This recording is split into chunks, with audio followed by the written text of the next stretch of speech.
ডাবের ব্যবসা করতে দেবে না বলিয়া এই 2 লাখ টাকা চাতে চায়। 60,000 টাকা অলরেডি নিয়ে গেছে, বাকি না দেওয়ায় ডাব টাব সব ছিনিয়ে নিয়ে গেছে।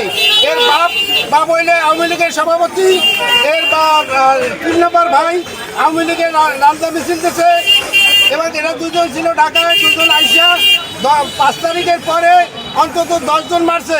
এটাকে যদি ব্যবসা করতে হয় তাহলে আমার টাকা দিয়ে তারপরে করতে হবে।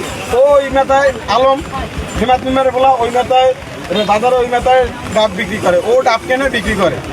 এই জন্য আমার কইতেছে যে এই জায়গায় ব্যবসা করতে হলে, তুই ব্যবসা করতে হলে আমার টাকা দিয়ে তারপরে ব্যবসা করতে হবে। বছর ধরে বিদেশ ছিল, সে বিদেশ থেকে আসছে 15 থেকে 20 দিন হয়েছে। সেই আইসে ডাবের ব্যবসা শুরু করছে। সে ডাবের ব্যবসা আর একজন পার্টনার আছে তার সাথে। তখন ওরা সজীব, বাবুল, আলম এরা চাঁদা চাইছে আমার বাড়িতে। পূর্বাব দেখাইয়ে সব মানুষ এসে নির্যাতন করে, অত্যাচার করে, তারপর মেয়েরা রাস্তাঘাট দিয়ে হাঁটতে পারে না, ইফটিজিং করে। শুধু ভয় দেখায় ছাত্র দলের সভাপতি বললে সে পার হয়ে যায়।